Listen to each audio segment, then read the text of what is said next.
পালন করবো আমার উনি হয়েছেন আলা হযরত, যিনি 1400 কিতাব লিখেছেন ছোট বড় মিলে। একটা কিতাবের আছে, আপনারা অনেকেই জানেন না আমার ভিতরে, আমি তো এখানে রাখার মতো জায়গা নাই, জায়গাও কম, আপনাদেরকে সুন্দর করে বসাইতে পারি না, আপনাদেরকে সুন্দর করে আপ্যায়ন করতে পারি না, সেই জন্য জায়গাও নেই। কিন্তু আমার ঘরের ভিতরে 4.5 হইতে 5 লক্ষ টাকার কিতাব আছে।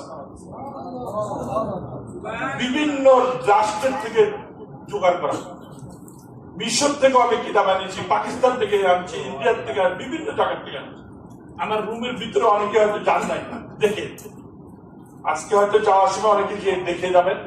আমি অনেক সময় চিন্তা করছিলাম এখানে সুন্দর করে কিতাবগুলো, কিন্তু এটা অরক্ষিত থাকবে, যার জন্যই আমি এই বাহিনী কিতাবগুলো রেখে আমার রুমে, আমি যেটার মধ্যে থাকি, আসলে এখানে 1-2টি ওই রুমের ভিতরে আছে। ওই আলা হযরত ইমাম আহমদ রেজার কথা, উনি সবুজ ঘাসের মধ্যে জুতা দিয়ে হাসছে না, কি কারণ? আমার নবীর রওজা সবুজ, আমার নবীর রওজা মোবারক কি সবুজ, তাকে ইজ্জত করছে নবী। আর আমরা কি করি? আমরা সেই নবীর কোন কাজটা করি? এই যে সামনে আসতেছে মুহররম মাস, আমরা অনেকেই জানি না, আমাদের অনেক যুবক বাবাজি, আমি কান্দাপাড়ার অনেক যুবক ছেলেদেরকে বলছি আসার জন্য, যে আমরা কি করি?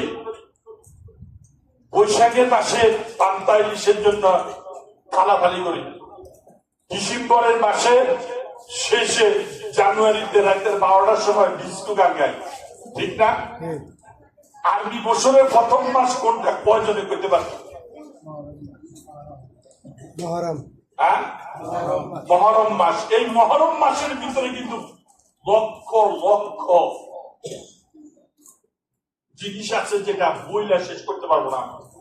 আমি এখানে যত আলেম আছে আমার মনে হয় না কেউ শেষ করতে পারবে, মাসকে মাস আলোচনা করে।